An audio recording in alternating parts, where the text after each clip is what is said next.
वअला आलिहि वअस्हाबिहिल किराम।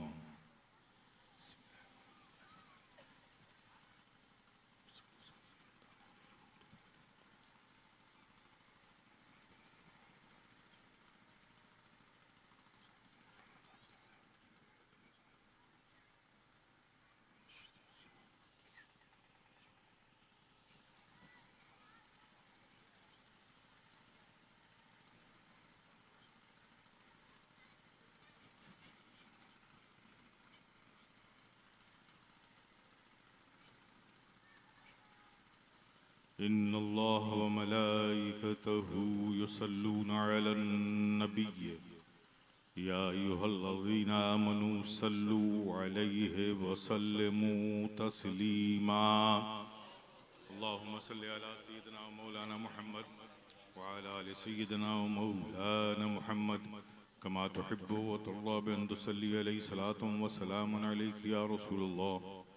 सुब्हान रब्बिका रब्बिल इज़्ज़ति अम्मा यसिफून व सलामुन अलल मुरसलीन वल्हम्दुलिल्लाहि रब्बिल आलमीन।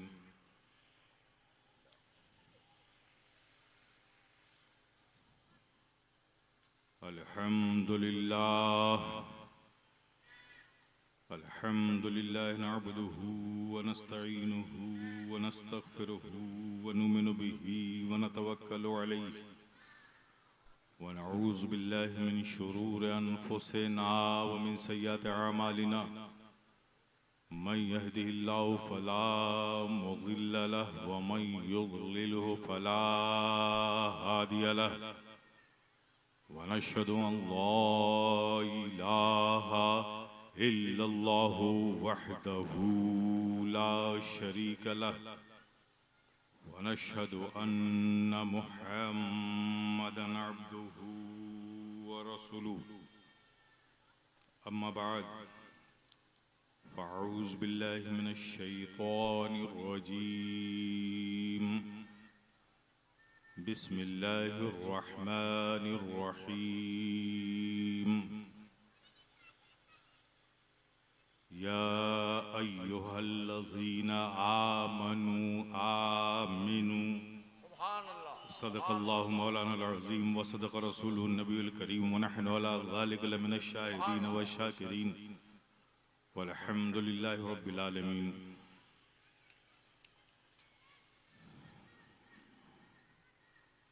स्टेज पर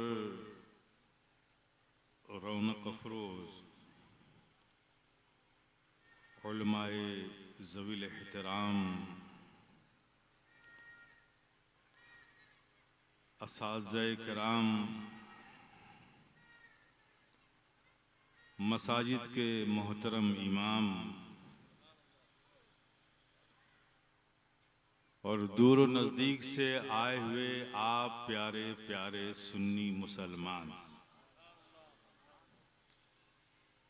आइए सबसे पहले पूरे हुजूर क़ल्ब के साथ अपने क़ल्ब को इश्क़ व मोहब्बत से सरशार करके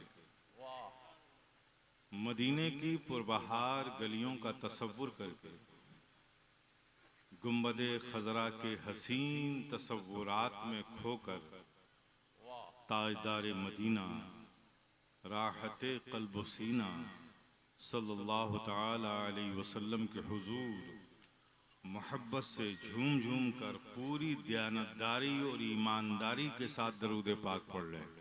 अल्लाहुम्मा सल्लि अला सय्यिदिना मौलाना मुहम्मद व अला आलि सय्यिदिना मौलाना मुहम्मद कमा तुहिब्बु व तर्दा बि अन तुसल्ली अलैहि सलातुन व सलामुन अलैका या रसूल अल्लाह। एक बार और आवाज़ बुलंद दरूद पाक पढ़ें। अल्लाहुम्मा सल्लि अला सय्यिदिना मौलाना मुहम्मद व अला आलि सय्यिदिना मौलाना मुहम्मद कमा तुहिब्बु व तर्दा बि अन तुसल्ली अलैहि सलातुन व सलामुन अलैका या रसूल अल्लाह। एक बार और मोहब्बत से नबी और आले नबी पर सल्लल्लाहु अला नबी उम्मी व आलिहि सल्लल्लाहु अलैहि वसल्लम। सलातुम व सलामुन अलैका या रसूल अल्लाह, सलातुम व सलामुन अलैका या हबीब अल्लाह, सलातुम व सलामुन अलैका या नबी अल्लाह।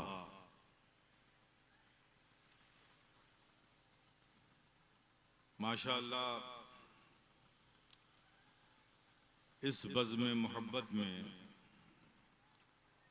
आप अहले मोहब्बत हाजिर आए।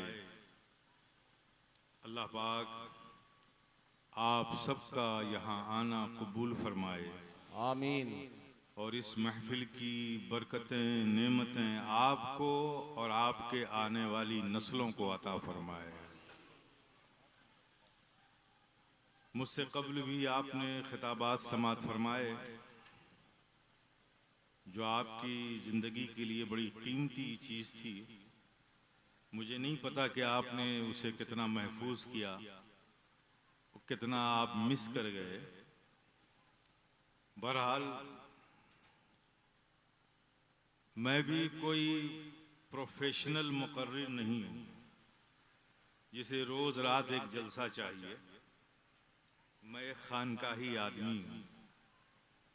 अपना तो बस एक ही काम है, यही सुबह है यही शाम है कि सुना सुना के तेरे इश्क के तराने को, सुना सुना के तेरे इश्क के तराने को, लगा रहा हूँ तेरी राह पे ज़माने को।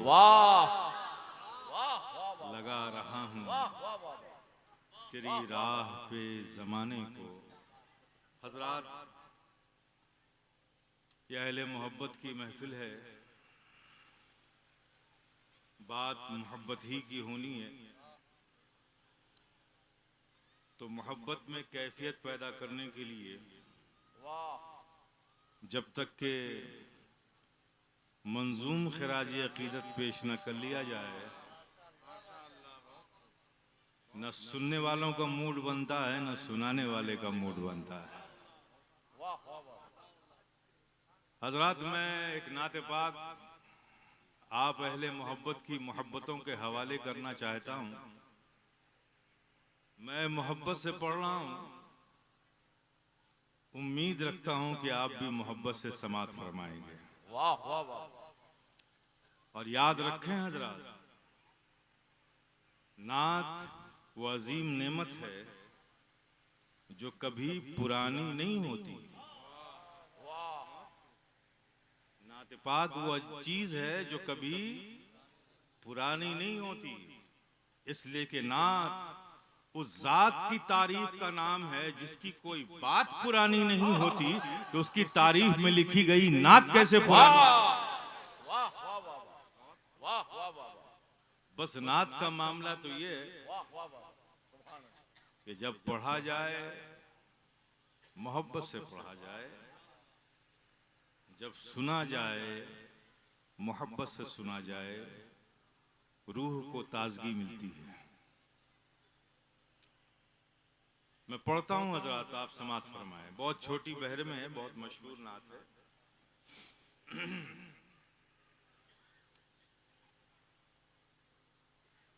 हर कली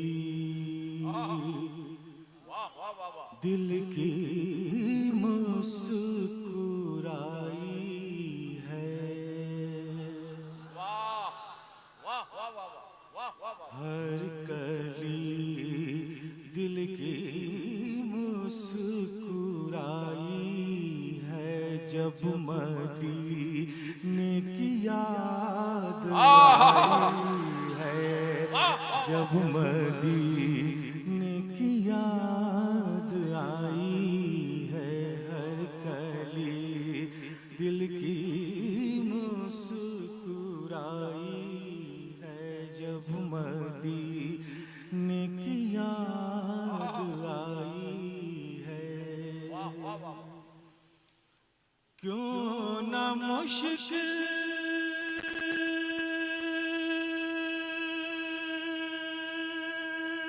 कुशा कहूँ तुमको, क्यों न मुश्किल कुशा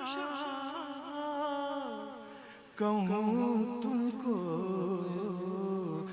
तुमने बिगड़ी मेरी बनाई है, तूने बिगड़ी मेरी बनाई है, हर कली दिल की मुस्कुराई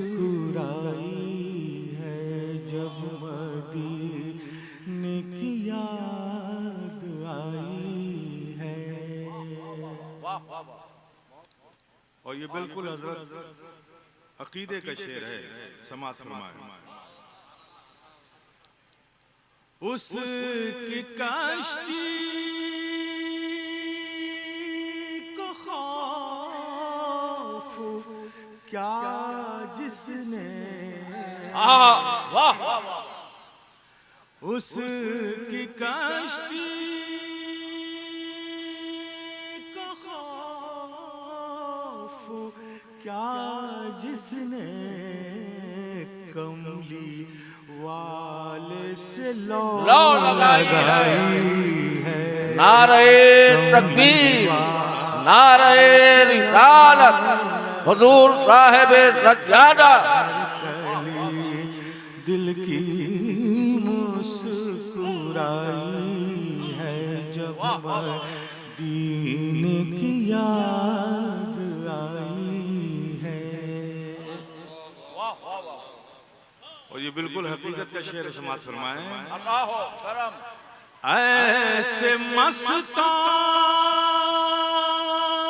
का पूछ ना ही क्या, ऐसे मस्तां का पूछ ना ही क्या, जिनको सरकार ने पिलाई है, जिनको सरकार ने पिलाई है, हर कली दिल की मुस्कुराई है जब मदीने की याद आई है। और हजरात ये शेर आपकी मोहब्बतों और यकीन को तक़वियत देने के लिए समात फरमाए। और हासिल नात है ये शेर। शाफ़िए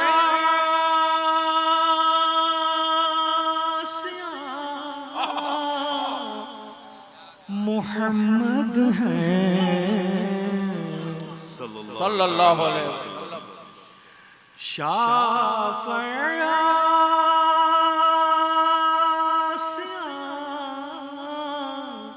मोहम्मद हैं, बात अपनी बनी बनाई है, बात अपनी बनी बनाई है, हर कली दिल की मुस्कुराई है जब मदीने की याद आई है।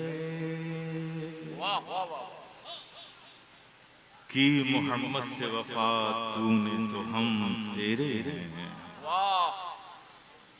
कि मोहम्मद से वफा तूने तो हम तेरे हैं, ये जहां चीज है क्या लौहो कलम तेरे। हजरात मुझ पर आज इस जलसे में 3 जिम्मेदारियां हैं। एक जिम्मेदारी वो जो शरीयत के हवाले से मसलक ने दी है, और एक जिम्मेदारी वो जो खानकाह के हवाले से बुजुर्गों ने हमें दी है, और एक जिम्मेदारी वो जो आज इस जलसे के उन्वान ने दी है। फकीर अशरफी अल्लाह से इसकी तकमील की तौफीक मांगता है कि मौला करीम मुझे इन जिम्मेदारियों की पूरी करने की तौफीक अता फरमाए। हज़रत शेख सादी फरमाते हैं, ला युमकिनु सनाओ कमा काना हक़्क़हू, बादस खुदा बुजुर्ग तुई किस्सा मुख्तसर। पूरा अकीदा आ गया इसमें। क्या फरमाया शेख सादी ने? ला युमकिन, नामुमकिन ही नहीं है, मुश्किल नहीं है, ये नहीं कहा, मुमकिन ही नहीं है कि आका कोई आपकी तारीफ, आपका जैसा हक है उस हक के मुताबिक कोई आपकी तारीफ कर सके, ये मुमकिन ही नहीं।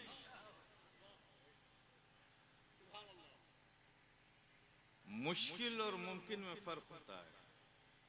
कोई चीज मुश्किल हो तो जद्दोजहद से हासिल की जा सकती है, और जो चीज नामुमकिन हो कुछ भी कर लो, नामुमकिन मुमकिन नहीं बनता।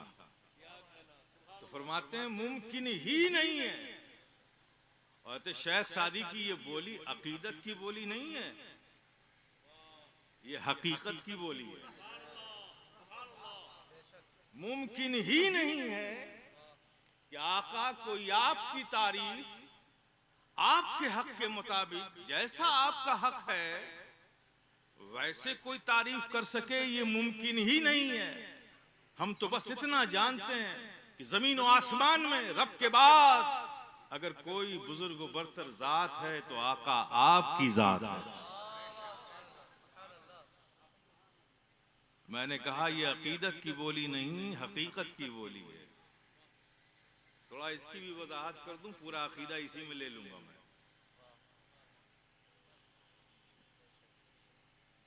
मुमकिन ही नहीं है, क्यों? इसलिए किसी की तारीफ उसके हक के मुताबिक, जैसा उसका हक है वैसी तारीफ करने के लिए जरूरत इस बात की है कि उसकी हकीकत को जाना जाए। जब तक हकीकत की मार्फत नहीं होगी उसकी तारीफ उसके हक के मुताबिक नहीं हो सकती। फॉर एग्जाम्पल, आपके लिए मुझे नहीं पता कि आप डॉक्टर हैं, कि आप प्रोफेसर हैं, कि आप लेक्चरर हैं, कि आप किसान हैं, कि आप ताजिर हैं, आप केमिस्ट हैं, कि आप सर्जन हैं, आप मेडिसिन के डॉक्टर हैं, क्या हैं, मुझे ये नहीं पता। तो जाहिर है कि अब जो मैं आपकी तारीफ करूंगा तो एक कॉमन तारीफ,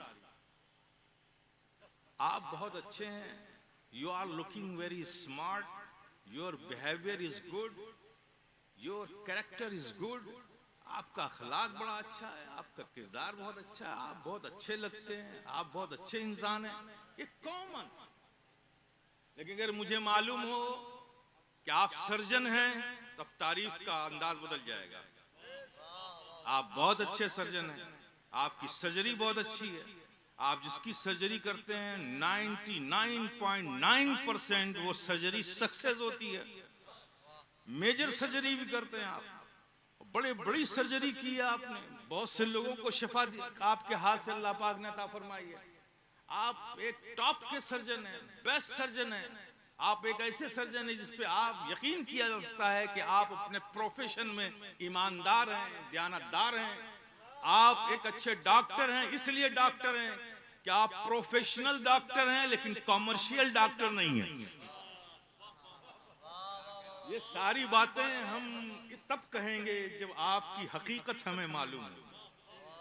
तो किसी की तारीफ उसके हक के मुताबिक करने के लिए उसकी हकीकत का जानना जरूरी है। अब आका की तारीफ आका के हक के मुताबिक करने के लिए आका की हकीकत की मार्फत जरूरी। कौन कर सकेगा आका की हकीकत की मार्फत? किसने किया है आका की हकीकत की मार्फत? कौन कर सकेगा आका की हकीकत की मार्फत? ख्याल हुआ था इस रूए जमीन पर किसी ने किया हो या ना किया हो, लेकिन वो एक जो बचपन में साथ रहा, जो जवानी में साथ रहा, जो सफर में साथ रहा, जो गारे सौर में साथ रहा, जो हिजरत में साथ रहा, जो आखिरी आरामगाह में भी साथ रहेगा। कोई जाने न जाने लेकिन वो एक तो जानता होगा, जिसे दुनिया अफजलुल बशर बादल अंबिया बित्तहकीक सैयदना अबू बकर सिद्दीक कहती है। कोई जाने न जाने, शायद ये जरूर जानते होंगे, ये जरूर जानते होंगे आका की हकीकत। लेकिन मेरे प्यारे, जब उन सैयदना सिद्दीक अकबर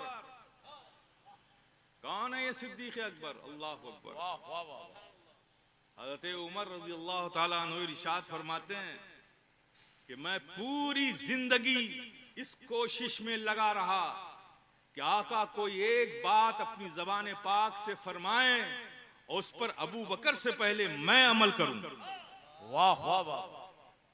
लेकिन कभी हजरत सैयदना सिद्दीक अकबर ने मुझे इसका मौका नहीं दिया।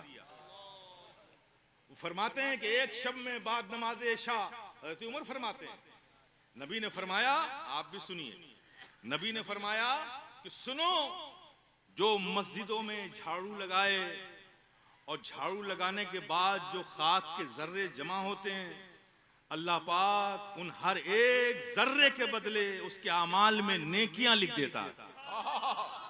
वाह वाह वाह वाह। अमाल में नेकियां लिख देता है। सब अपने अपने घर रुखसत हो गए। हज़रत उमर फरमाते हैं कि मैंने अहद किया कि आज सरकार के इस कौल पर अमल आज सबसे पहले मैं करूंगा। सुभान अल्लाह।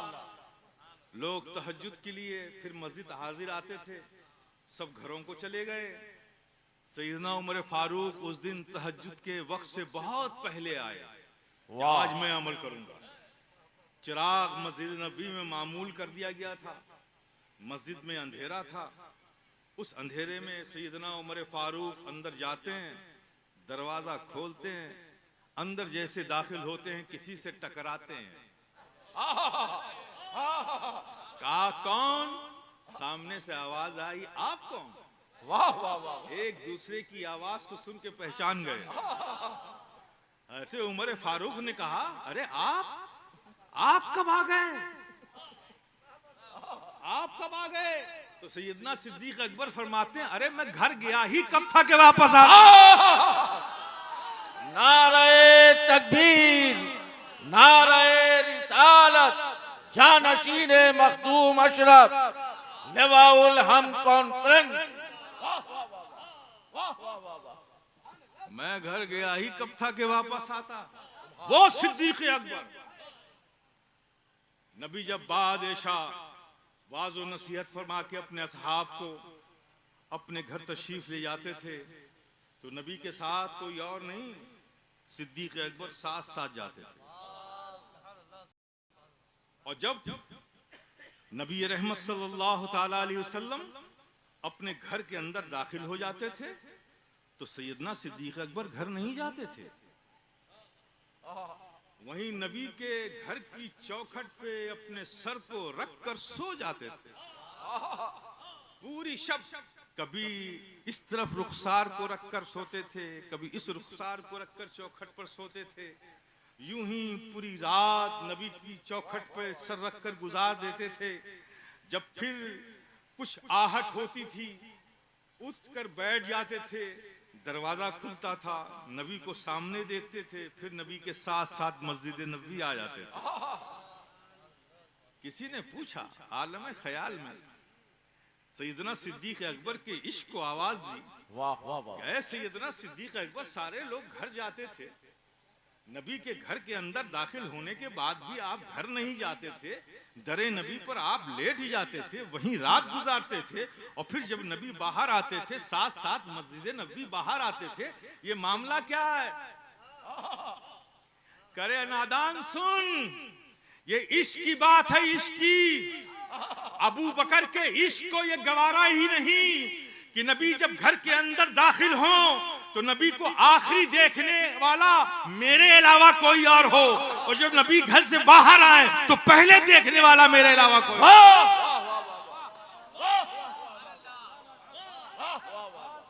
सुभान अल्लाह। ऐसे सिद्दीक अकबर, सुभान अल्लाह, सुभान अल्लाह। ऐसे सिद्दीक अकबर। ख्याल हुआ था कि रुए जमीन पर कोई जाने न जाने, ये जरूर जानते होंगे, लेकिन मेरे प्यारे जब ऐसे सिद्दीक अकबर को नबी को ये कहते सुना, या अबा बकरिन लम यारफनी हकीकतन गैर रब्बी, ए अबू बकर तुम मेरे साथ रहे ज्यादा जरूर हो, बचपन में साथ रहे, जवानी में साथ रहे, सफर में साथ रहे, हिजरत में साथ रहे, आखिरी आरामगाह में भी साथ रहोगे। लेकिन ये ज्यादा साथ रहने से ये ना समझ लेना कि तुमने मेरी हकीकत भी समझ ली, तुमने मेरी हकीकत भी समझ ली। ए अबू बकर, मेरी हकीकत को मेरे रब के सिवा किसी ने नहीं जाना। ऐसे सिद्दीक अकबर से नबी फरमा रहे हैं, मेरी हकीकत को मेरे रब के सिवा। जुमलों पर तवज्जो दीजिएगा, नबी क्या फरमा रहे हैं? मेरी हकीकत को मेरे रब के सिवा किसी ने नहीं जाना। अब जरा रब के सिवा की एक लिस्ट जहन में तरतीब दीजिए। वाह वाह वाह वाह। आदम रब के सिवा, शीश रब के सिवा, नूह रब के सिवा, जकरिया रब के सिवा, दाऊद रब के सिवा, साले रब के सिवा, यूसुफ रब के सिवा, इब्राहिम रब के सिवा, इस्माइल रब के सिवा, अय्यूब रब के सिवा, यूसुफ रब के सिवा, ईसा रब के सिवा, मूसा रब के सिवा।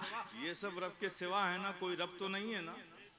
आओ आका की बारगाह में चलते हैं। हुजूर, आप भी तो रब नहीं है ना,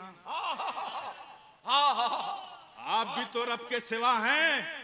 कहना क्या चाहते हैं? कहा यही तो कहना चाहता हूं कि मैं क्या हूं वो मैं भी नहीं जानता, वो तो सिर्फ रब जानता है। वाह वाह वाह वाह वाह वाह वाह वाह। जिंदाबाद। वाह वाह वाह वाह वाह वाह वाह। जिंदाबाद। वाह वाह वाह वाह। ला युमकिनु सनाउ कमा कान हक़हु। वाह वाह वाह। बादस खुदा बुजुर्ग तुई किस्सा मुख्तसर। वाह वाह वाह। नबी की हकीकत की मार्फत कौन कर सकता है? वाह। हमको तो जो बताया गया बस वो हम तारीफ कर लेते हैं, अल्लाह पाक उसे कबूल कर लेता है, हमें बरकतें मिल जाती हैं। सुभान अल्लाह, सुभान अल्लाह। आप समझ गए? वाह। ये अकीदे की बात हो गई, इसे जहन में रखिए, जहन में रखिए। जितना भी हम नबी की बारगाह में अपने मोहब्बत के नजराने हम पेश करें, अब आप देखिए ना, आप दरूद पाक पढ़ते हो, हम आपसे कहेंगे दुरूद शरीफ पढ़िए, तो आप क्या कहोगे? पहले जुमला अल्लाहुम्मा सल्ले। सुभान अल्लाह। रब फरमाता इन्नल्लाह व मलाइकतहु युसल्लूना अलन नबी या अय्युहल्लज़ीना आमनू सल्लू। ऐ ईमान वालो दरूद पढ़ो, रब हमसे कह रहा है। और पलट कर हम क्या कहते हैं? अल्लाहुम्मा सल्ले। वाह वाह वाह वाह। रब हमसे कहता है सल्लू, पढ़ो तुम। जवाब में हम क्या कहते हैं? अल्लाहुम्मा सल्ले, अल्लाह तू भेज दे। यहां भी बात वही है, मौला हमें तेरे महबूब की हकीकत पता नहीं, वो तो तू सिर्फ जानता है, हम तो बस पढ़ रहे हैं। इसमें जो कमी रह गई है तू अपने महबूब की शायन शान इसे बनाकर अपने महबूब की बारगाह में भेज दे। अल्लाहुम्मा सल्ली अला सय्यिदना मौलाना मुहम्मद व अला आलि सय्यिदना मौलाना मुहम्मद कमा तुहिब्बु व तर्दा बि सल्ली अलैहि सलातुम व सलामुन अलैका या रसूल अल्लाह, सलातुम व सलामुन अलैका या हबीब अल्लाह, सलातुम व सलामुन अलैका या नबी अल्लाह। हजरात, अब इन किंतु परंतु बट लेकिन ई आ चू चुरा, अब इनके चक्करों में मत जाइए। जो चीज मुमकिन ही नहीं उस पर बहसी मत कीजिए। जो चीज आपके इख्तियार ही में नहीं है उस पर बहस करना ही फजूल है, और बहस जो करे सिवाय गुमराही के कुछ हाथ लगने वाला भी नहीं है। वाह। कुछ चीजें हैं मेरे प्यारे जो मैं आपको आज बताना चाहता हूं, उसे जहन नशी कीजिए। यकीनन अहले बैत की मोहब्बत आपकी आखिरत का सरमाया है, सुभान अल्लाह, नो डाउट। लेकिन मेरे प्यारे याद रखिए, मोहब्बत वही कबूल होती है जिस मोहब्बत के अंदाज और उसके इजहार में किसी की बुराई ना हो, तखफीफ ना हो, तनकीस ना हो। जिस मोहब्बत के इजहार से किसी की तनकीस हो, किसी पर तनकीद हो, वो फिर मोहब्बत नहीं होती, वो तनकीस होती है। आप जानो कि अहले सुन्नत वल जमात का तरीका क्या रहा है और क्या होना चाहिए। आज हमारे नौजवान बच्चे महफिलों में जाते हैं और कुछ लोग स्टेज से भी नारा लगाते हैं, या हुसैन या हुसैन या हुसैन या हुसैन, यही नारा लगता है। मैं पूरी जिम्मेदारी से कहता हूं, या हुसैन ये सुन्नियों का नारा नहीं है। वाह वाह, ये सुन्नियों का नारा नहीं है, ये रवाफिज का शियों का नारा है। वाह वाह वाह वाह। तो आप पूछोगे सुन्नियों का क्या नारा है? सुन्नियों का नारा है या हसन या हुसैन। वाह वाह। सुन्नियों का नारा क्या है? या हसन या हुसैन। अरे जब नबी ने दोनों नवासों को अलग नहीं किया तो तुम क्यों अलग करते हो? वाह वाह वाह। जहां जहां हुसैन का जिक्र है वहीं वहीं हसन का जिक्र है। जहां जहां नबी ने हसन को कहा है वहीं वहीं हुसैन को भी कहा है। हसन और हुसैन जन्नती जवानों के सरदार हैं, हसन हुसैन जन्नत के फूल हैं। हर जगह नबी ने हसन और हुसैन को साथ साथ कहा है। तो जब नबी ने दोनों नवासों को अलग नहीं किया तो तुम क्यों अलग कर रहे हो? इसलिए मेरे प्यारे मेरे अजीज बच्चों, लगाओ महफिलों में नारे, लेकिन नारों का तेवर ये होना चाहिए अब या हसन या हुसैन। वाह वाह वाह। ये सब इस्लाहात करो। आज वहाबियत और देवबंदियत से बड़ा फितना हमारे बीच राफजियत का फितना है। वाह वाह वाह वाह। ये बहुत दबे पांव हमारे घरों में घुस रहा है। वो नफरतों को बेअदब गुस्ताख बना के हमें गुमराह बना रहे थे, ये मोहब्बतों के साथ हमें गुमराह बनाने की कोशिशें कर रहे हैं। और मोहब्बत में ज्यादा फरेब होता है, मोहब्बत से ज्यादा इंसान धोखा खाता है। तो मेरे प्यारे होशियार रहना, अपने असलाफ के तरीके को मत छोड़ना, अपनी अक्लों से फैसले मत करना, अपने उलमा और मशाइख के दिए हुए पैगामात पे अमल करना। यकीनन तुम यहाँ भी कामयाब होगे, वहां भी कामयाब होगे। नबी की हकीकत, अल्लाह अकबर। एक मिसाल और देता हूं, हज़रत मौला अली मुश्किल कुशा इधर से आ रहे हैं, इधर से आ रहे हैं नबी, इधर से आ रहे हैं अली। करीब आए और कोई नहीं था। नबी मुस्कुराए, अली से पूछा, आए अली, तुमने मोहम्मदुर रसूलुल्लाह को कभी देखा है?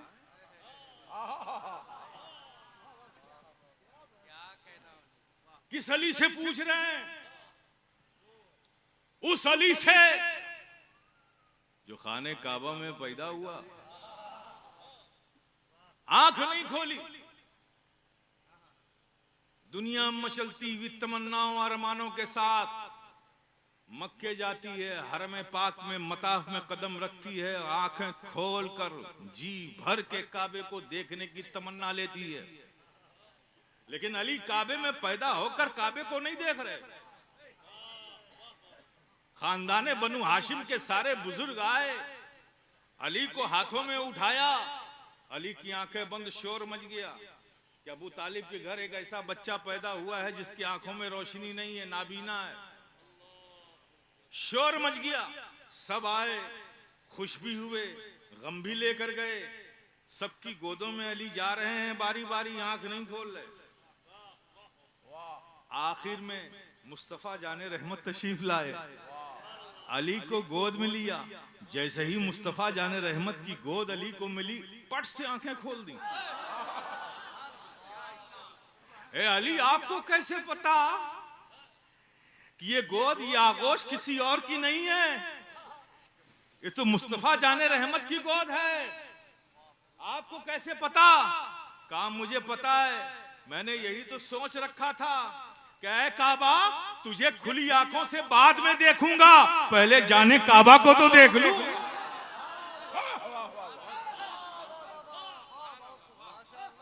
जाने काबा सहाबा को देख लूं, ऐसे अली से नबी पूछ रहे हैं, वाह तुमने मोहम्मद रसूलुल्लाह को कभी देखा है? कौन देख सकता है जिसके हुस्न को 70,000 पर्दे में रब ने छुपा दिया हो। हुस्न को छुपाया, हकीकत की तो बात ही नहीं। अगर वो हुस्न बेनकाब हो जाए, जो हुस्न पर्दों में छिपा हुआ था, लोग कहते हैं कि कभी हमने जी भर के नबी के रूए ज़ेबा को अपनी आंखों से देखने की हिम्मत ही पैदा ना हो सकी। हम कभी नहीं देख सके। कभी उचकती हुई नजरें गई और फिर नीचे निगाह झुक जाती थी, क्योंकि हमारी आंखों में ये ताब नहीं थी कि नबी के रूए ज़ेबा की जो चमक है उसे हमारी आंखें देख सके। ये 70,000 पर्दे के पीछे हुए छुपे हुए हुस्न का ये आलम है। शायर तो बड़ा तजस्सुस वाला होता है ना, उसकी फितरत में तजस्सुस है। हज़रत हस्सान इब्न साबित फरमाते हैं कि हम कभी भी जी भर के नबी के रूए ज़ेबा को अपनी खुली आंखों से नहीं देख पाते थे, लेकिन हसरत थी कि एक बार तो देखूं। तो सोचते सोचते ख्याल आया कि डायरेक्ट तो नबी के रूए ज़ेबा को नहीं देख सकता, तो ऐसा करूं कि मैं अपने हाथ को अपनी आंखों के सामने रखूं और 2 उंगलियों के बीच में फासला पैदा करूं और 2 उंगलियों के बीच से नबी के रूए ज़ेबा को देखूं। हस्सान इब्न साबित ने अपने हाथों को अपने आंखों के सामने रखा और थोड़ा सा उंगलियों के बीच फासला करके नबी के रूए ज़ेबा को देखा। ताब नहीं ला सके। तो मेरे प्यारे, उस नबी की हकीकत की मार्फत कौन कर सकता है? वो अली हिजरत की रात, वो रात याद करो मेरे प्यारे कि नबी एक घर में हैं और उस दिन उस घर में अली हैं, नबी हैं और कोई नहीं है। दुश्मनों ने ये तय कर लिया कि इस्लाम को रोकना है तो पैगंबर इस्लाम को कत्ल करना होगा। माज़अल्लाह सदमाज़अल्लाह, ये नापाक साजिश उन्होंने की और इसका मंसूबा बनाया। इसके लिए अफराद मुतय्यन किए गए, उन्हें बहुत ज्यादा इनामात की लालच दी गई। कुरैश के नौजवान जंगजू लोग तैयार किए गए। उस घर को चारों तरफ से रात में मुहासरा कर लिया गया और ये इंतजार करने लगे कि रात थोड़ी और गहरी हो जाए ताकि लोग गहरी नींद सो जाएं तो हम घर में घुसें और नबी के साथ अपने टारगेट को अचीव करें, आपको शहीद करें। ये उनका मंसूबा था। वो इंतजार करते करते खुद सो गए। आप समझ गए ना? बसीरत तो पहले ही से नहीं थी, बसारत यूं ही चली गई। बसारत भी चली गई। फिर जब उन्हें होश आया, आसमान में सफेदी पैदा हुई, होश आया तो घर के अंदर गए तो देखा क्या कि हाँ अभी लेटे हुए हैं बिस्तर पर। खुश हुए। अभी वार करना ही चाहते थे, किसी ने मशवरा दिया, अरे भाई चादर हटा के तो देख लो, चादर हटा के तो देख लो। चादर हटाया तो नबी नहीं थे, अली थे बिस्तर पर लेटे हुए। नबी नहीं थे, अली थे बिस्तर पर लेटे हुए। मशहूर वाकया है ना, आप लोगों ने भी सुना होगा, आपने भी सुना होगा। तो अली से पूछा था किसी ने, ए अली, वो जो हिजरत की रात में आप नबी के बिस्तर पर लेटे थे, आप क्या आपको नींद आ गई थी? नींद आ गई थी? तो मौला अली फरमाते हैं, खुदा की कसम जिसके कब्जे कुदरत में अली की जान है, अली उस रात जितनी गहरी नींद सोया, अली को पूरी जिंदगी उतनी गहरी नींद नहीं आई। उतनी गहरी नींद नहीं आई। क्या अली आपको पता नहीं था कितना पुरखतर बिस्तर है वो? अरे नबी के धोखे में आप भी शहीद हो सकते थे। क्या आपको इस खतरे का एहसास नहीं था? फिर भी आपको नींद आ गई। कहाँ मुझे नींद आ गई, क्योंकि नबी ने फरमाया था कि अली मैं जा रहा हूं लेकिन तुम मेरे साथ नहीं आ रहे। ये लोगों के जो रखे हुए मेरे पास अमानतें हैं, उन अमानतों को सुबह होगी लोगों तक बांट कर फिर तुम अली आना, फिर आना तो सुबह होने की जिंदगी के साथ नबी ने जमानत ले ली हो, तो जिस नबी की अली की जिंदगी की जमानत नबी ने ले ली हो, उस अली को मौत कैसे आ सकती? वाह वाह वाह वाह वाह वाह वाह वाह वाह वाह, जिंदाबाद जिंदाबाद। ऐसे अली से कह रहे वाह वाह वाह तुमने मोहम्मद रसूलुल्लाह को कभी देखा है? वाह वाह वाह। ओ अली, फतेह मक्का को याद करो। जब फतेह मक्का हुआ, सब मक्के में दाखिल हुए फातिहाना शान के साथ। काबे के अंदर नबी गए, साथ में अली गए। सुभान अल्लाह। नबी अपने आसाए मुबारक को आगे बढ़ाते थे, उन बातिल खुदाओं की गर्दनों में डालते थे और झटका देते थे। वो खुदा अपने सर के बल जमीन पर गिर जाते थे और अली उसे उठाकर बाहर फेंकते थे और बाहर सारे सहाबा खड़े होकर टुकड़े टुकड़े कर डालते थे। अब एक दो तो नहीं था ना, 365 थे। अब इसमें टाइम भी लगता है ना। छोटा गिरा, फिर उससे बड़ा गिराया गया, फिर उससे बड़ा गिराया गया, फिर उससे बड़ा गिराया गया। नबी सबकी गर्दनों में ऐसा डालते जा रहे हैं, गिराते जा रहे हैं, अली बाहर फेंकते जा रहे हैं, सहाबा उसके टुकड़े टुकड़े करते जा रहे हैं। एक बुत बहुत बड़ा था, नबी ने अपने आसा को बढ़ाया तो उसकी गर्दन तक नहीं पहुंचा। अब गिराना तो बड़े ही बुत को था, बड़े ही बुत को गिराना था ना। नबी ने फरमाया, अली जी हुजूर इधर आओ, मेरे शाने पर सवार हो जाओ और ये मेरा आसा लो, इस बड़े बुत की गर्दन में डालो, इसे खींच कर गिराओ। अली झिझके, नबी आका मैं आपके शाने पर, आप मेरे शाने पर सवार हो जाइए, मैं आपको उठाता हूं, आप इस बड़े बुत को गिराइए।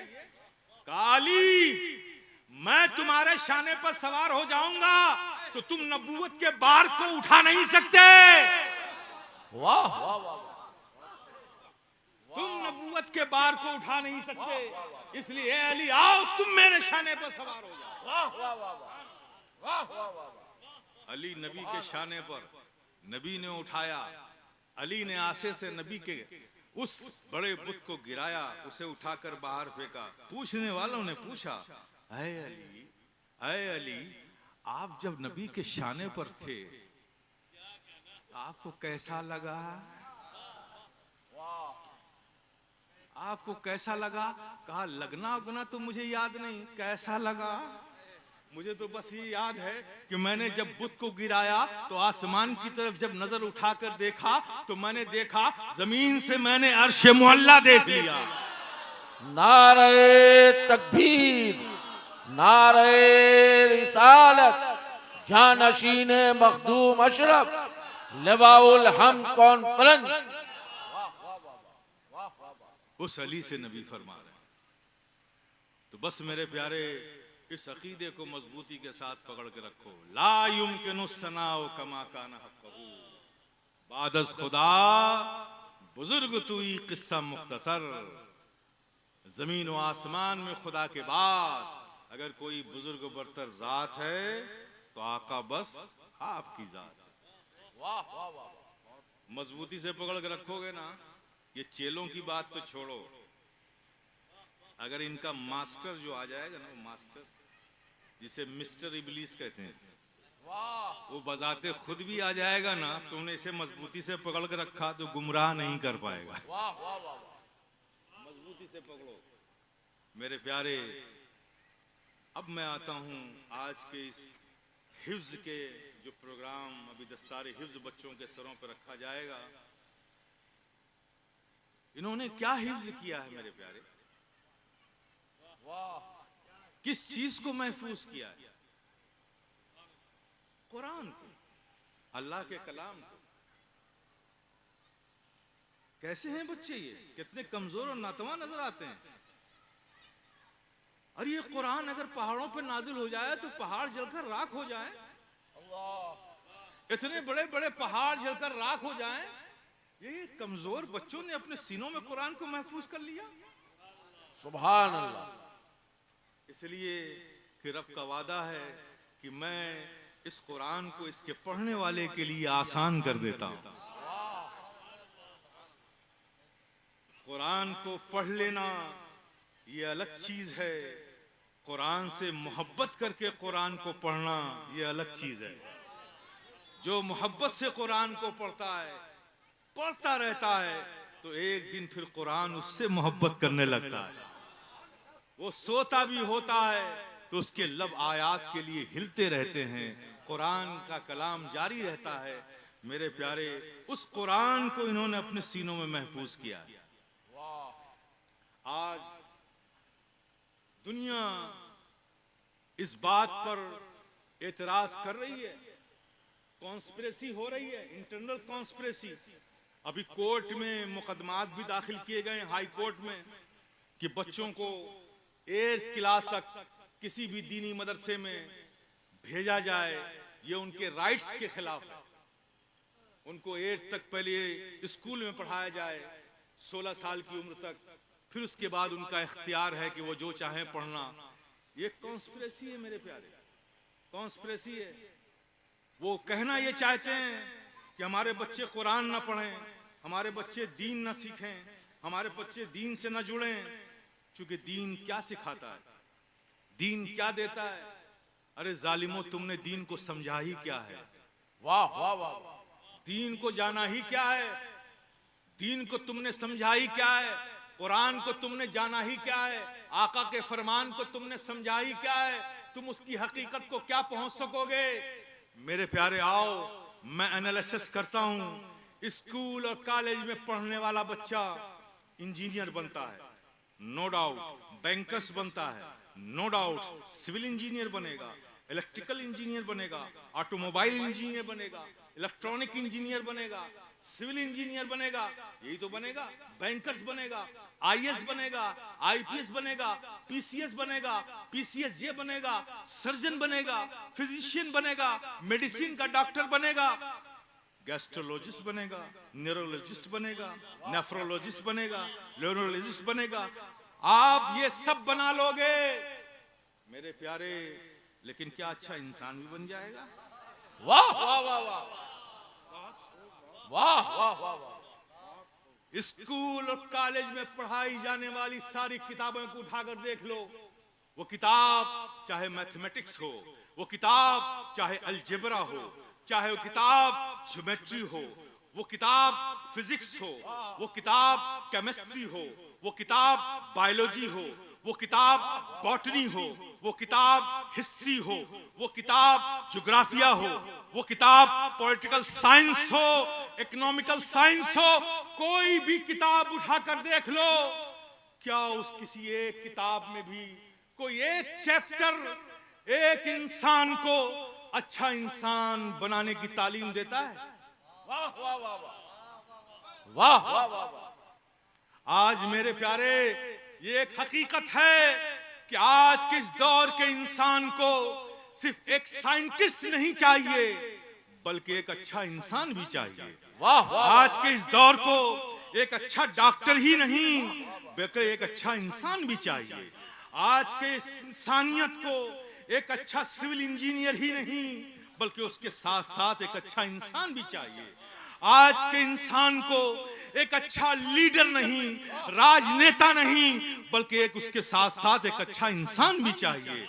अगर एक डॉक्टर के साथ अच्छा इंसान भी होता मेरे प्यारे, तो एक वो शख्स जो एक्सीडेंट में शदीद जख्मी हो गया, लोग उसको स्ट्रेचर पर उठाकर हॉस्पिटल ले गए, वो स्ट्रेचर पर तड़प रहा है, डॉक्टर से कहा गया कि ये एक्सीडेंट का मरीज आया हुआ है। डॉक्टर बजाय उसको देखने के ये कहता है कि पहले जाओ फॉर्म भरो, काउंटर पे जाके पैसे जमा करो, फिर रिसिप्ट लेकर आओ, फिर मैं इसे हाथ लगाऊंगा। मेरे प्यारे, अगर वो डॉक्टर के साथ अच्छा इंसान होता तो वो ये ना कहता, पहले मरीज को बचाने की कोशिश करता, उसको दवा देने की कोशिश करता। तो डॉक्टर तो हैं, अच्छे इंसानों की कमी हो गई है। आज पेंटागन में दुनिया का अच्छे से अच्छा दिमाग मौजूद है। आज साइंस की लेबोरेटरी में रिसर्च करने वाले दुनिया के बेहतरीन दिमाग मौजूद हैं, बनाए जा रहे हैं पेंटागन में। क्या बनाया जा रहा है पेंटागन में? मिसाइलें बनाई जा रही हैं, स्कॉट मिसाइल बनाई जा रही है, पेट्रियट मिसाइल बनाई जा रही है, एटम बम बनाए जा रहे हैं, हाइड्रोजन बम बनाए जा रहे हैं। ये बम है, कितने लोगों को हलाक करेगा? ये 100 किलोमीटर एरिया में पूरी इंसानियत को हलाक करेगा? नहीं नहीं, हमें और पावरफुल बम चाहिए। ये बम कितने लोगों के रेडियस में लोगों को हलाकत पहुंचाएगा? कहा ये 1000 किलोमीटर के एरिया में। नहीं, थोड़ा सा और स्ट्रॉन्ग चाहिए। कहा ये कितने किलोमीटर में? कहा ये 2000 किलोमीटर के रेंज में, रेडियस में पूरी इंसानियत को दबा कर देगा। ये पेंटागन में बैठकर आज के साइंटिस्ट ऐसे हलाकत के सामान पैदा कर रहे हैं, इसलिए कि ये सिर्फ साइंटिस्ट हैं। साइंटिस्ट के साथ साथ अगर अच्छे इंसान होते तो लोगों को मारने के असलहे न बनाते, बल्कि ऐसी कोशिश करते कि कोई एक ऐसा बम बनाया जाए जिसके छोड़ देने से दुनिया, इंसानियत के सारे कैंसर का मरीज उसकी आबो हवा से ठीक हो जाए, उसके गैस से ठीक हो जाए, उसकी बू से ठीक हो जाए। नारे तकबीर, नारे रिसालत, हुजूर साहिब सज्जादा, मजहबे इस्लाम, पैगामे इस्लाम। आज दुनिया को सिर्फ एक सिविल इंजीनियर की जरूरत नहीं है, बल्कि एक अच्छे इंसान की भी जरूरत है। अगर वो सिविल इंजीनियर अच्छा इंसान भी होता तो फिर ऐसे ब्रिज ना बनाता जो चंद दिनों के बाद भरी हुई बस उस पर जा रही है, वो ब्रिज टूट गया और हजारों इंसानों की मौत हो गई।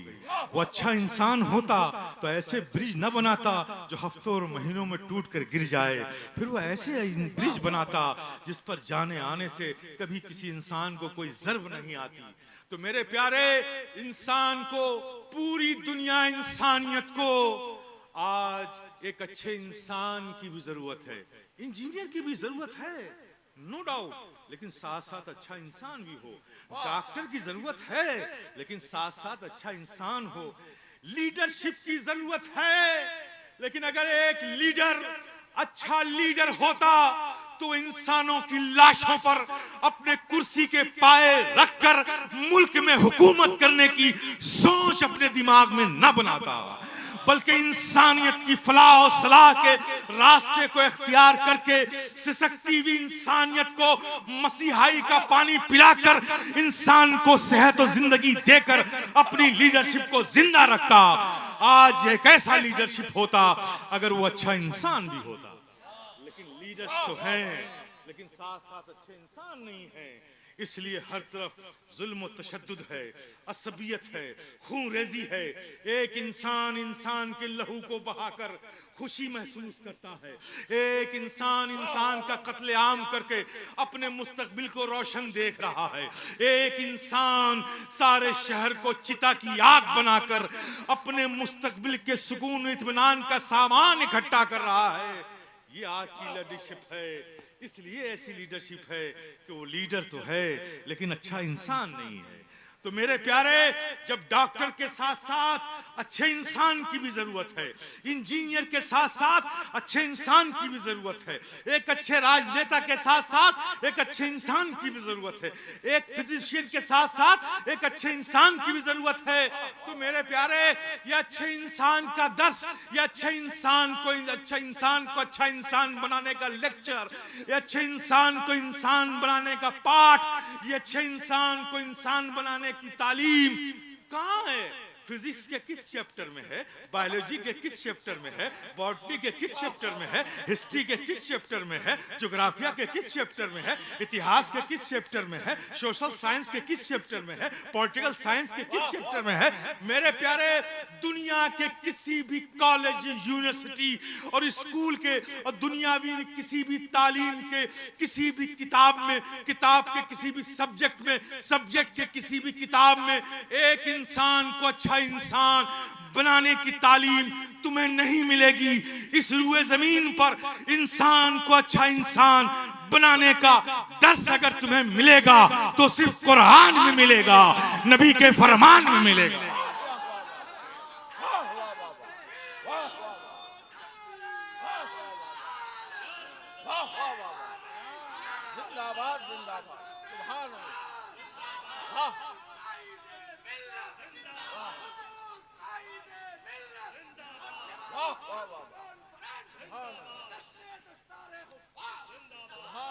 जब हमारी लीडरशिप कुरान पढ़ेगी तो कभी इंसानियत की हलाकत, इंसानियत के इंसानों की लाशों पर अपनी कुर्सी रखकर हुकूमत नहीं करेगी। कुरान उसे बोलेगा कि एक इंसान का कत्ल पूरी इंसानियत का कत्ल है। कुरान उसे कहेगा ये पूरी इंसानियत अल्लाह का कुंबा है। तुमने अगर किसी बेकसूर इंसान पर जुल्म किया तो अल्लाह तुमसे मुहासबा करेगा। ये कौन बताएगा तुम्हें? कुरान बताएगा तुम्हें। एक लीडर अच्छा इंसान बन सकता है, एक अच्छा डॉक्टर कुरान अगर उससे पढ़ा है तो अच्छा डॉक्टर बनेगा। एक सिविल इंजीनियर कुरान अगर वो जानता है। अब मेरे प्यारे, मैं आपसे कहता हूँ कुरान को याद कर लेना ये एक अलग चीज है, कुरान को पढ़ना और कुरान को जानना ये अलग चीज है। कुरान को पढ़ना, कुरान को जानना। कुरान किसके लिए उतरा है? कुरान इसलिए उतरा है कि उसे जुज़दान में लपेटकर घर के किसी बुलंद मकाम पर किसी कोने में रख दिया जाए, जब कभी याद आए तो उसे चूमा जाए, फिर ऊपर रख दिया जाए। कुरान तो हम सब के लिए आया है ना। तो जब हमारे लिए आया है कुरान, अल्लाह खिताब हमसे फरमा रहा है, तो जब हम उसे पढ़ेंगे नहीं तो जानेंगे कैसे कि रब हमारा हमसे क्या चाहता है? वो जो कुरान तुम्हारे घरों में रखा हुआ है, जुज़दान में लपेट के तुमने रखा है मेरे प्यारे, वो खामोश जबान से तुम्हें रोज सदा दे रहा है, तुम्हें रोज पुकार रहा है, तुम्हें रोज आवाज दे रहा है। वो तुमसे कहता है तुम उसकी आवाज नहीं सुनते। वो तुमसे कहता है कि मुझको पढ़ ले, मैं तेरी रूह तेरी जान में हूँ। मुझको पढ़ ले, मैं तेरी रूह तेरी जान में हूँ। फायदा क्या है कि रखे हुए जुज़दान में हूँ। मेरे प्यारे, कुरान को पढ़िए, आप पढ़िए, कुरान को समझिए आप कि हमारा रब हमसे क्या मुतालबा करता है, हमारा रब हमसे कौन सी जिंदगी चाहता है, हमारा रब हमारी किस जिंदगी से राजी है। या अय्युहल्लज़ीना आमनू आमिनू, रब फरमाता है ऐ ईमान वालो, ईमान वाले हो जाओ। किससे कह रहा है ये? ईमान वालों से कह रहा है। क्या कह रहा है? ईमान वाले हो जाओ, ईमान वाले हो जाओ। मौला, हम ईमान वालों से तू कह रहा है कि ईमान वाले हो जाओ, मतलब क्या इसका? ऐ ईमान वालो, ये जो ईमान तुम्हें मिला है ना, ईमान जो मिला है ना, इसमें तुमने कोई कोशिश नहीं की है, तुमने कोई मशक्कत नहीं की है, तुमने कोई मुजाहिदा नहीं किया है, कोई रियाजत नहीं की है। ये तो मेरा फजल है कि मैंने तुम्हें एक मुसलमान के घर में पैदा कर दिया, तुम मुसलमान हो गए, और तुम अपनी मर्जी से कहीं नहीं पैदा हुए हो। मेरी रजा थी तुम्हें मुसलमान के घर में पैदा करने की, मैंने पैदा कर दिया। किसी और गोद में होते तो वो हो जाते, एक मुसलमान के गोद में पैदा किया इसलिए तुम मुसलमान हुए। ये मेरा फजल है। ये ईमान वाले जो तुम बने हो, ये मेरा फजल है। इस फजल की कदर करो, इस फजल की कदर करो और ईमान वाले हो जाओ। यानी ईमान की जो रिक्वायरमेंट है, ईमान के जो तकाजे हैं, ईमान की जो डिमांड है, तुमसे उसे पूरा करके ईमान वाले हो जाओ। ये ईमान कितना कीमती चीज है, कभी सोचा आपने? मादियत की दौड़ में, इसके रेस में हम इतने जुनून की हद तक डूब चुके हैं कि कभी कभी तो हमें अपना नाम भी याद नहीं रहता। मेरे प्यारे, ये ईमान को हम क्या समझेंगे? लेकिन मेरे प्यारे, ईमान को तुम्हारे डिसवैल्यू करने से ईमान की कदर कीमत में कोई कमी नहीं आएगी। जिसकी फजीलत और जिसका मकाम अल्लाह ने मुकर्रर कर दिया है, उसमें कोई कमी क्या कर सकता है? तो मेरे प्यारे, ईमान कितना कीमती है इसे समझ लो। ईमान इतना कीमती है कि जहां कोई साथ नहीं देगा, वहां सिर्फ तुम्हारा ईमान तुम्हारे साथ होगा। वाह वाह वाह। मुझे बताओ, ये दुनिया के सारे रिश्ते, ये भाई बहन के रिश्ते, बाप बेटे के रिश्ते, माँ बेटे के रिश्ते, शौहर बीवी के रिश्ते, दादा पोते के रिश्ते, मामू भांजे के रिश्ते, कब तक? जब तक आप जिंदा हो तब तक। जिस्म से रूह निकल गई, लोगों ने कंधों पर उठाया, कब्र में डाला।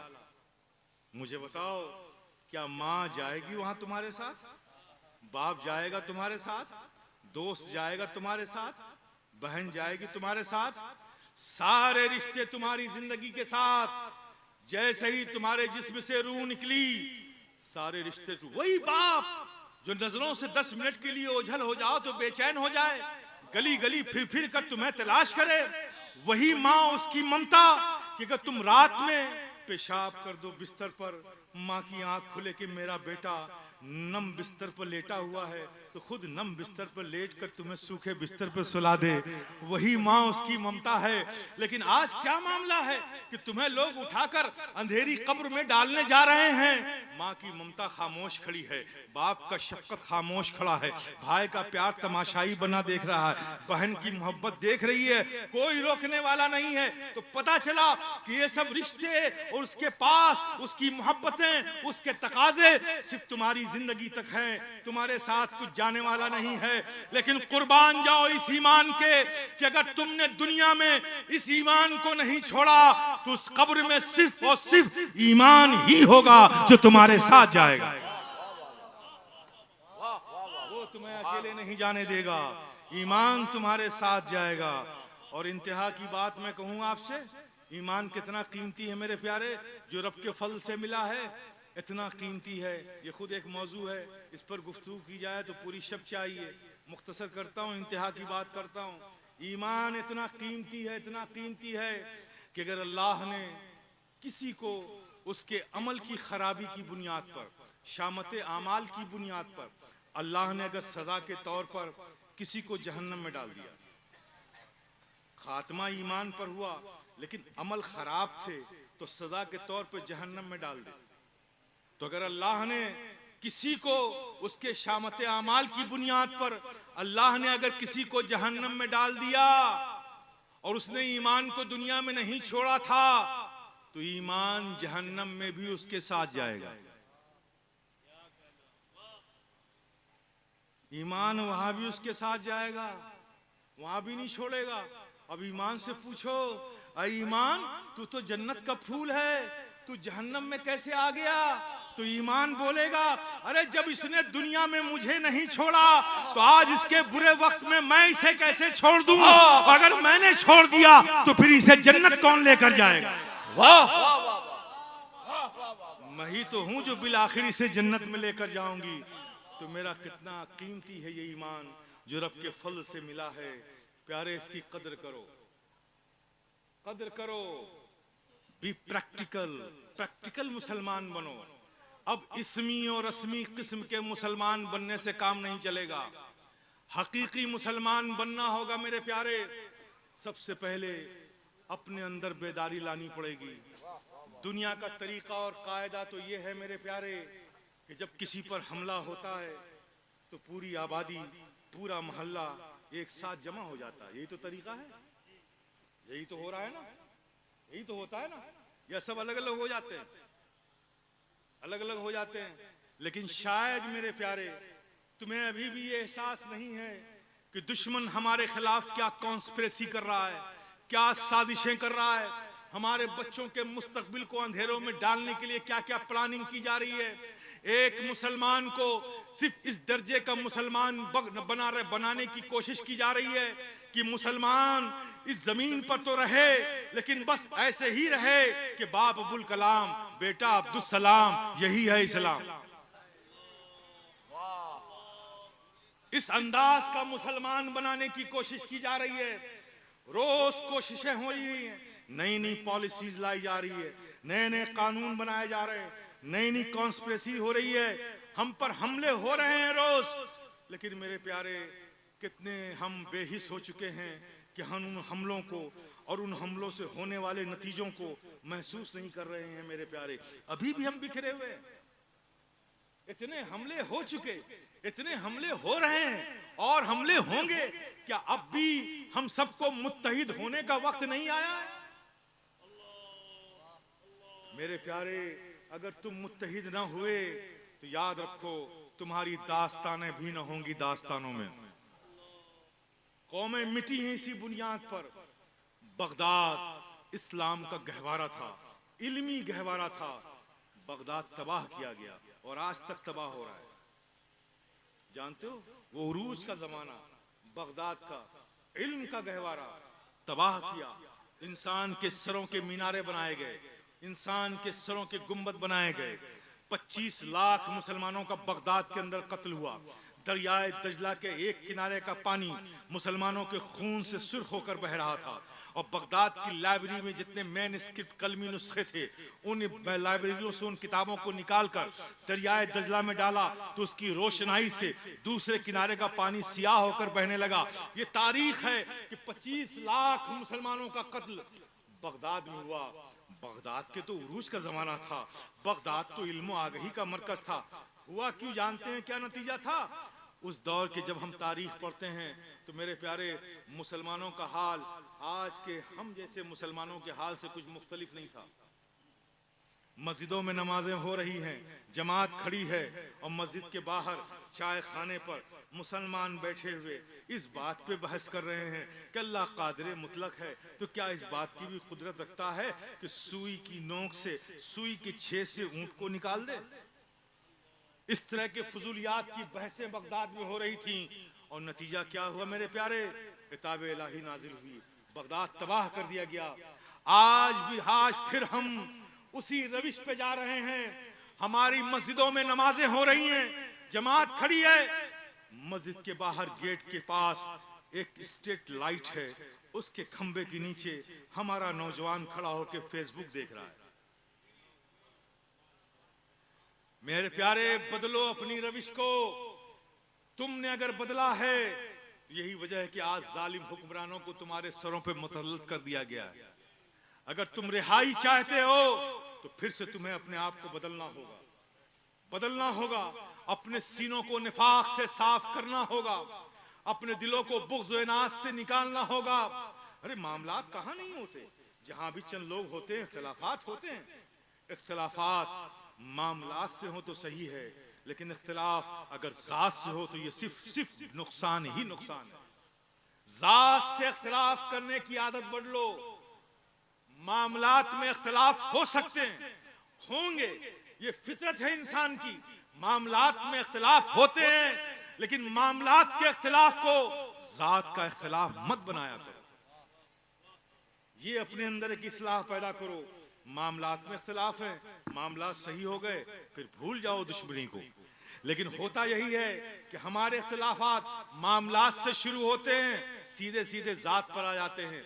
और जात से इख्तिलाफ एक ऐसी चीज है जो इंसान को सिर्फ गुमराही देती है, इंसान को गुमराहियत के दलदल में डाल देती है, इंसान को तबाह और हलाक कर देती है। ये जात से इख्तिलाफ तुम में बुग़्ज़ पैदा करेगी, इनाद पैदा करेगी, जलन पैदा करेगी, तुम्हें तबाह करेगी, तुम्हें गुस्ताख बनाएगी, तुम्हें बेअदब बनाएगी, हर वो चीज बनाएगी जो तुम्हारे रब को पसंद नहीं है। तुम्हें उस राह पर डालेगी जिससे रब खुश नहीं होता है। इसलिए मेरे प्यारे, जात से इख्तिलाफ नहीं किया जाता। हमारी जात हमारे लिए, तुम्हारी जात तुम्हारे लिए। जात का मुहासबा करने का हक किसी को नहीं है, वो मुहासबे हकीकी है। हमारी जात का मुहासबा भी वो करेगा, तुम्हारी जात का मुहासबा भी वो करेगा। अगर हमने कुछ अच्छा किया है तो हमें उसका अच्छा अजर मिलेगा, अगर बुरा किया है तो मुहासबा वो करेगा। हम कौन होते हैं, आप कौन होते हैं किसी का मुहासबा करने वाले? इख्तिलाफ तो प्रोग्राम के टकराव से है, इख्तिलाफ फिक्र नजरियात से होना चाहिए, जात से नहीं होना चाहिए। आज हम देखते हैं अपने उलमा की जमात में भी मसले से इख्तिलाफ शुरू होता है और मसले पर इख्तिलाफ 10 मिनट नहीं टिकता, फौरन जात पे इख्तिलाफ आ जाता है। हमें चाहिए कि अपनी इन रविश को हमें बदलना होगा मेरे प्यारे। आज भी अगर अजमतें और बुलंदी चाहते हैं आप तो अपने आप को बदलना होगा। ये सिर्फ सुन सुनकर सुन्नी मुसलमान बनने से काम नहीं चलने वाला। सुन सुनकर सुन्नी मुसलमान बनने से काम नहीं चलने वाला। अगर मुसलमान बावकार बनकर इस जमीन पर रहना चाहते हो तो तुम्हें मुसलमान होना होगा। या लजीन आमनू आमिनू, ऐ ईमान वालो तुम्हें ईमान वाला होना होगा। कोई जरूरत नहीं है तुम्हें यह सोचने की कि दूसरा क्या हमारे बारे में सोचता है, हमारे बारे में क्या प्लानिंग करता है। बस मेरे प्यारे, तुम सिर्फ इतना सोच लो कि हम जो जिंदगी जी रहे हैं क्या उससे हमारा रब राजी है। वाह वाह वाह वाह। हर मुसलमान ये गौर करे, कुछ अमल करने से पहले, कुछ वो शुरू करने से पहले जो करना चाहता है कि जो काम हम करने जा रहे हैं हमारा उससे रब राजी होगा कि नहीं होगा। सिर्फ ये सोचे कि हम वो अमल कर रहे हैं वो कैसे मुसलमान हमें होना चाहिए जैसा मुसलमान हमारे आका हमें देखना चाहते हैं। हर मुसलमान ये सोचे कि हमें कैसा मुसलमान बनना है, ऐसा मुसलमान जैसा हमारे गौसे आजम हमें देखना चाहते हैं, हमारे ख्वाजे खाजगा हमें देखना चाहते हैं, हमारे कुतुबुद्दीन बख्तियार काकी हमें देखना चाहते हैं, महबूब इलाही हमें देखना चाहते हैं, मखदूम सिमना हमें देखना चाहते हैं। अगर ये सिर्फ सोचना शुरू कर दो मेरे प्यारे, तुम्हारी जिंदगी में इनकलाब आ जाएगा। तुम्हारी जिंदगी में आएगा तो तुम्हारे घर में इनकलाब आएगा, तुम्हारे घर में आएगा तो तुम्हारे मोहल्ले में इनकलाब आएगा। किसी में दुनिया की किसी भी तागूती ताकत में न कल ये कुव्वत थी न आज ये कुव्वत है, न सुबह क़यामत तक ये ताकत पैदा हो सकती है कि किसी मुसलमान के, किसी मोमिन के अज़्मो इरादे को कोई चैलेंज कर सके, कोई कमजोर कर सके। किसी बातिल में ये न कल कुव्वत थी न आज है न कल रहेगी, लेकिन शर्त ये है मेरे प्यार, मुसलमान हो जाओ, मुसलमान हो जाओ। तुम्हें किसी से डरने की जरूरत नहीं है मेरे प्यारे। जब मुसलमान अपने रब से डरना शुरू करता है तो फिर वो किसी से नहीं डरता। और आज हाल क्या है, आप सबसे डरते हो, है ना। डरने का मेयार तो इतना लो हो गया है आपका, डरने की हालत और आदत ऐसी हो गई है आपकी कि अगर किसी दिन घर के लोग किसी शादी में गए हो, आप घर में अकेले हो और अपने कमरे में आप लेटे हो, खिड़की भी बंद हो, पंखा भी बंद हो, दरवाजा भी बंद, पर्दा पड़ा हुआ है दरवाजे पे, आंख खुली तो देखा कि पर्दा हिल रहा है। अब बिल्कुल दुबके हुए बिस्तर पे लेटे हुए, पर्दा क्यों हिला है भाई, हवा तो आ नहीं रही। हिम्मत नहीं है कि जाकर देख लें, सुबह होने का इंतजार करते। आपके अपने ही घर के अपने ही दरवाजे का पर्दा आपको डरा रहा है। ये डरने का स्टेज हो गया आपका मेरे प्यारे। इसलिए हुआ ये कि तुमने खुदा से डरना छोड़ दिया, तुमने अपने रब से डरना छोड़ दिया, इसलिए जमाना तुम्हें डरा रहा है। रब से जो डरते हैं ना, उनके साथ अगर कोई जानवर भी होता है ना तो उससे भी सब डरते हैं, वो किसी से नहीं डरता। राबिया बसरी का वाकया सुना, हज़रत राबिया बसरी का। खुदा से डरने वाली अल्लाह की मकबूल बंदी वलिया है? एक बकरी पाल रखा था, भूख लगती थी तो दूध दूह लेती थी, एक टूटा हुआ प्याला था, चंद घोंट दूध उसमें निकाला, पिया, फिर मुसल्ले पे बैठ गई। प्यास लगी, चंद कतरे पानी पिए, फिर मुसल्ले पे बैठ गई। उनका यही जिंदगी का मामूल था। रब के जिक्र में, फिक्र में, यादों में, तस्बीह में, तहलील में हर वक्त डूबी रहती थी और बकरी को छोड़ देती थी। बकरी जाती थी बाहर चरागाह में, चर के आती थी, लौट आती थी। एक दिन आपकी बकरी, वहां एक नदी थी, वहां पानी पी रही थी, वहीं एक शेर भी पानी पीने आ गया। अब बकरी सबसे कमजोर दिल होती है मेरे प्यारे, होती है ना। शेर को देख ले तो सदमे से वैसे ही लड़खड़ा के गिर जाए, है ना। आप समझ गए। बकरी ने देखा शेर को, शेर ने देखा बकरी को, दोनों ने एक दूसरे को देखा, दोनों पानी पीने लगे। न बकरी डर रही है, न शेर दस्तदराजी कर रहा है, वो भी खामोशी से पानी पी रहा, कनखियों से देख रहा है। बकरी मस्त मैलस्त होकर पानी पी रही। शेर से पूछा, अरे ये तो बड़ी सॉफ्ट डाइट है तेरी, एक ही झपट्टे में तेरा काम हो जाएगा। इसमें तो एहतजाज प्रोटेस्ट करने की भी ताकत नहीं है। तू इतना शरीफ कैसे हो गया कि तेरे सामने इतनी लजीज तर ग़िज़ा मौजूद है और तू बड़ी शराफत के साथ पानी पी रहा है, कोई दस्त दराजी भी नहीं कर रहा है। आखिर ये बदलाव तुझ में आया कैसे?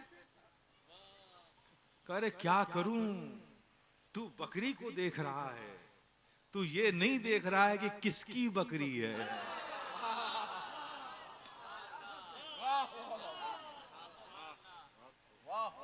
यहां बात बकरी की नहीं है, ये किसकी बकरी है? उसकी बकरी है जो रब से डरने वाली है। किसकी है ये मैं देख रहा हूं। बकरी से पूछा तुझे खौफ क्यों नहीं आया? शेर को देखकर तुझे खौफ क्यों नहीं आया? उसने तो ये देखा कि किसकी बकरी है, इसलिए दस्त दराजी नहीं की। लेकिन तुझे खौफ क्यों नहीं आया? कहा मैं उसकी सोहबत में रहती हूं जो सिर्फ अल्लाह से डरती है। तो जो अल्लाह से डरता है वो किसी से नहीं डरता। तो मेरे प्यारे, जो अल्लाह से डरता हो उसकी सोहबत में कोई जानवर रहे वो भी किसी से ना डरे। तुम तो अल्लाह के बंदे, चुने हुए बंदे हो। तुम आम बंदों की तरह रूए जमीन पर सिर्फ एक बंदे नहीं हो, तुम अल्लाह के मुंतखब बंदे हो।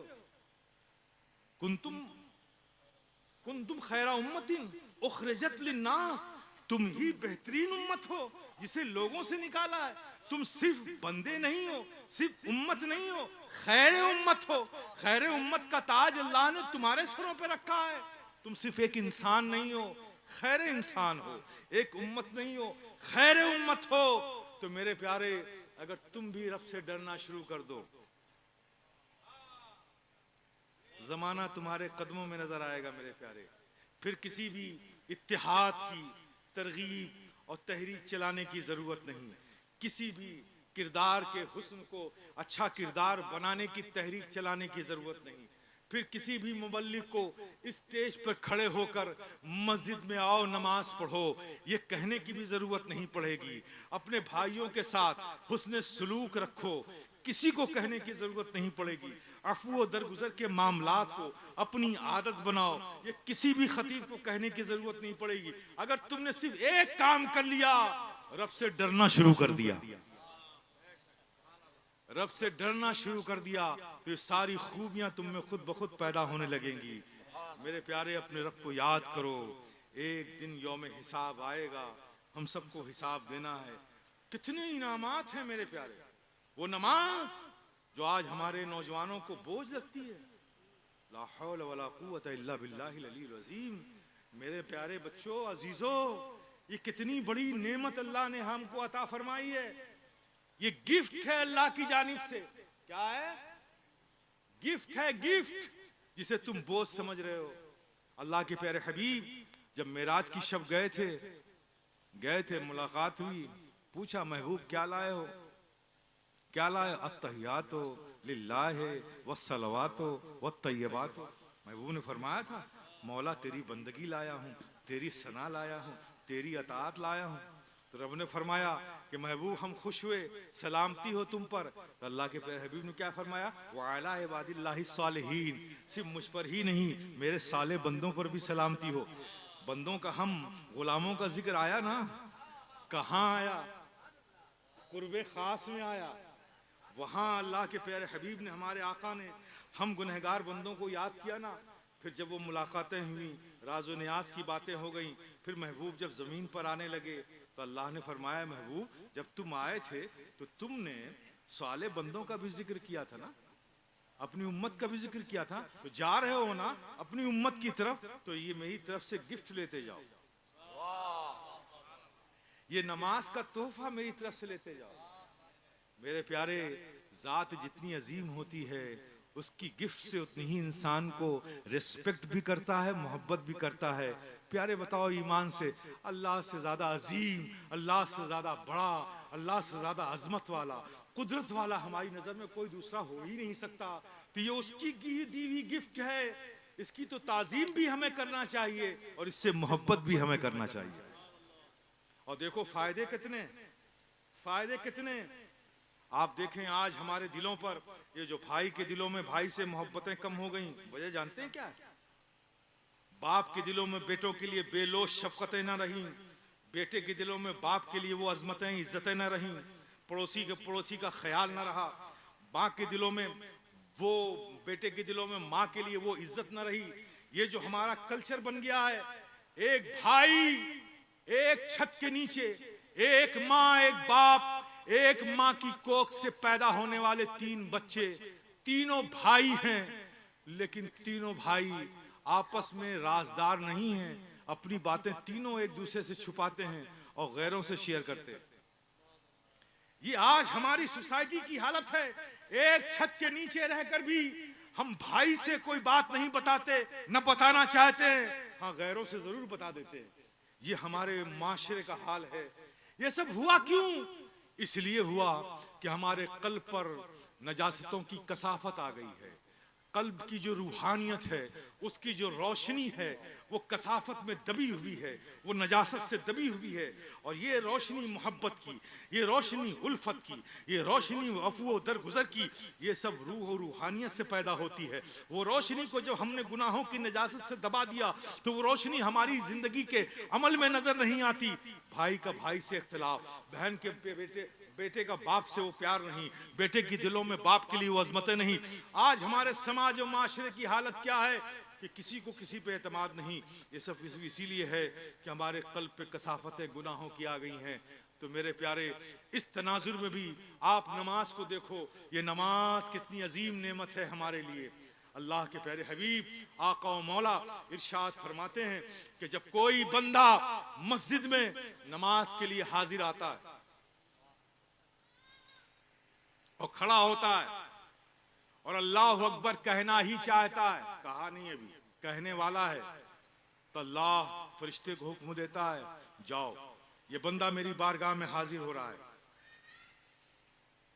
इसने अपने आप को पाक रखा, अपने कपड़े को पाक रखा और वजू करके नमाज के लायक अपने आप को बनाया। इसके इख्तियार में जो कुछ था इसने कर लिया, लेकिन इसके अंदर जो नजासतें हैं ये उसे नहीं निकाल सकता। तो फरिश्ते जाओ, मुशपाक की बारगाह में हाजिर हो रहा है, तो इसके जाहिर और बातिन दोनों पाक होने चाहिए। इसके अंदर जितने गुनाह की नजासतें हैं सब इससे निकाल कर अलग कर लो।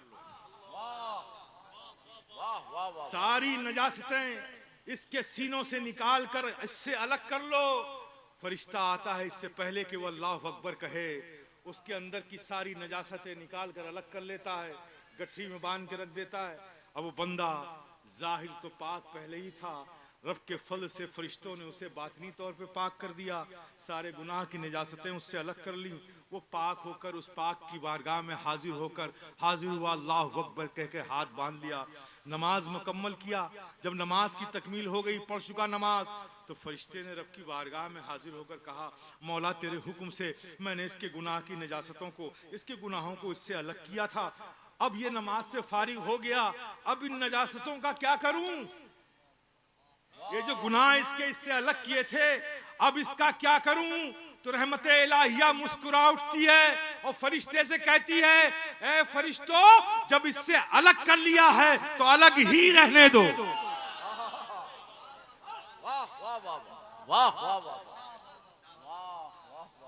अलग ही रहने दो। कुरान ने इसी तरह इशारा किया है, इन्नस्सलात तन्हा अनिल फहशाए वल मुनकर। ये नमाज बड़ी अजीम नेमत है मेरे प्यारे। अब जरा गौर करो, फजर में नमाज पढ़ ली, सारे गुनाह बाहर। अब जो फजर और जोहर के दरमियान में अगर कुछ खता गुनाह हो गई, जोहर पढ़ी वो बाहर, जोहर असर के दरमियान में कुछ खता हो गई, असर पढ़ी वो बाहर, असर और मगरिब के दरमियान कुछ गुनाह हुए, मगरिब पढ़ ली वो बाहर, मगरिब और इशा के दरमियान अगर कुछ खता हो गई, इशा पढ़ ली वो बाहर। इशा पढ़ गई, जब तुम सोए गोया मौत की आगोश में गए और अल्लाह ने उस हालत में तुम्हारी रूह को तलब कर लिया, तुम्हारी रूह परवास कर गई, तो बोलो इशा पढ़ के सोए थे, बैलेंस में गुनाह था कि सवाब?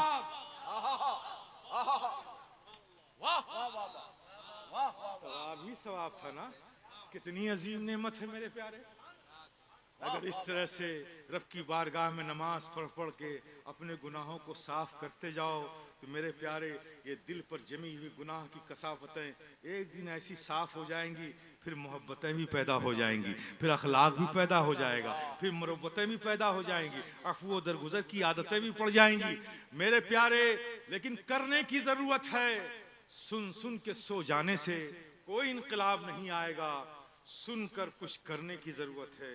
शुरू करो मेरे प्यारे, कहीं से शुरू करो, कहीं से शुरू करो, शुरू करो, कहीं से शुरू कर दो। मैं तो कहा करता हूं कि दिन के उजाले से नहीं शुरू करते, रात के अंधेरे ही से शुरू कर दो। शुरू तो करो मेरे प्यारे। रात में सो रहे हो, चलो यहीं से शुरू कर दो। अभी जाओगे रात में सोने के लिए, जाओगे सोने के लिए, सोगे, बस यहीं से शुरू कर दो। सोचो मैं सोने जा रहा हूं। मेरे आका भी तो आराम फरमाते थे। तो आका जब आराम फरमाने जा रहे होते थे तो उससे पहले क्या करते थे? वजू फरमाते थे। चलो आज मैं भी वजू करके सोऊं। मेरे प्यारे यहीं से शुरू कर दो। तुम आका की सुन्नतों पर सोना शुरू कर दोगे तो इस फकीर अशरफी गदाए जिलानी का विजदान बोलता है कि रब की रहमत, उसकी मशीयत तुम्हें बेदार होना भी सिखा देगी, तुम्हें जिंदगी गुजारना भी सिखा देगी। यहीं से शुरू कर दो। वजू करके सो और रब से दुआ करो कि मौला तेरे महबूब की सुन्नत पे सो रहा हूं, तेरे फर्ज की अदायगी के लिए फजर में तू मुझे उठा देना, बेदार कर देना, ताकि मैं फिर वजू करके तेरी बारगाह में हाजिर हो जाऊं। मेरे प्यारे यहीं से शुरू करो, शुरू करो। शुरू करने की जरूरत है। ये हाफिज कुरान, अभी वो आप हसीन मंजर बच्चों के सरों पे दस्तार हिफ्ज रखी जाएगी, वो आप देखेंगे। अब ये बच्चे वो बच्चे नहीं रहे, वो उनकी अजमतें बढ़ गई हैं, है ना। एक कुरान को एक कपड़े के जुज़दान में रखो मेरे प्यारे, रखते हो ना, वो जुज़दान पुराना हो गया। पुराना होने के बाद आपने नया जुज़दान चढ़ा दिया, लेकिन वो जो पुराना जुज़दान हुआ, क्या आप उसे यूं ही फेंक देते हो? नहीं फेंकते ना। क्या कहते हो कि ये कपड़ा कुरान मुकद्दस से काफी दिनों तक लगा रहा, यानी कुरान से इसका ताल्लुक, इसको मस होता रहा, टच रहा ये, तो उसे भी तुम एहतराम की नजरों से देखते हो, उसे भी चूमते हो, उसे फेंकते नहीं हो। तो तसव्वुर करो मेरे प्यारे, वो एक कपड़ा है, बेजान सी चीज है, सिर्फ कुरान से लगा रहा, मुंसलिक रहा, तो तुम उसकी भी ताजीम करते हो। अब वो बच्चा जिसके सीने में पूरा कुरान महफूज है, तो तुम्हारे लिए कितना बाइस ताजीम और तकरीम होगा। तो मेरे प्यारे, अगर तुम इन बच्चों को ताजीम और तकरीम की नजरों से देखोगे, ये सोचकर ये बच्चा सिर्फ बच्चा नहीं है, बल्कि ये वो बच्चा है जिसके सीने के अंदर कुरान रखा है, सीने के अंदर कुरान रखा है। तकरीम की नजरों से देखोगे तो मेरे प्यारे, तुम्हारे हर लम्हे के देखने पर, लम्हे ब लम्हा, अल्लाह पाक तुम्हारे अमल में, नेकियों में सवाब लिख देगा। अब इनकी शान ये है। और इन बच्चों से भी मैं कहूंगा, मेरे अजीज बच्चों, अल्लाह के फजल से अल्लाह ने तुम्हारे लिए आसानियां फरमा दी कि पूरा कुरान तुम्हारे सीनों में महफूज हो गया। दुआ भी करता हूं कि अल्लाह पाक तुम्हारी जिंदगी की आखिरी सांसों तक अल्लाह अपने फजल से, अपने महबूब पाक के सदके, अपने महबूबीन के सदके कुरान तुम्हारे सीनों में महफूज रहे।